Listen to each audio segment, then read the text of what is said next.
Sebanyak 2.520 vaksin COVID-19 Sinovac tiba di Kabupaten Pali.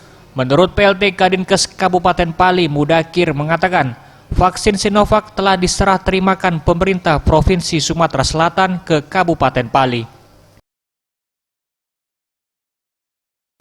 Saat ini vaksin sudah disimpan di gudang farmasi Dinas Kesehatan.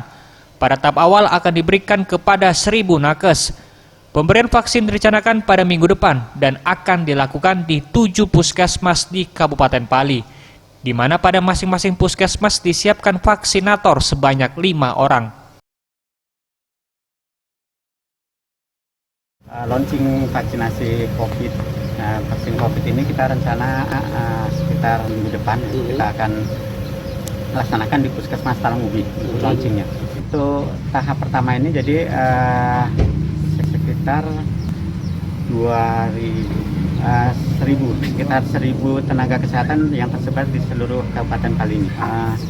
Saat ini untuk nakes yang belum bersedia divaksin sebenarnya mereka sudah ada alasan tersendiri ya. Salah satunya mungkin masih menyusui, memang itu tidak diperbolehkan, dan di samping itu ada penyakit-penyakit lain seperti hipertensi, ada asma, CA, kanker, itu memang tidak diperbolehkan. Jadi mereka memang ada dasarnya untuk tidak mau divaksin ini.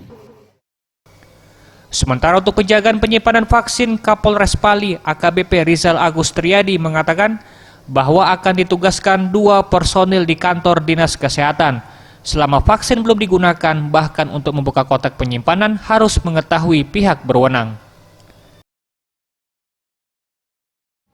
Teknis pengamanannya setelah vaksin kemarin datang, jadi kita amankan 2 personil kita untuk mengadakan pengamanan di gudang Dinas Kesehatan, yang dimana vaksin COVID ini yang Sinovac ini sejumlah 2.520.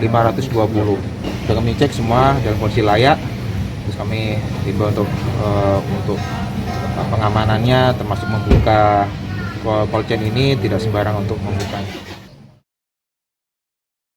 Boris Simbolon, Sriwijaya TV.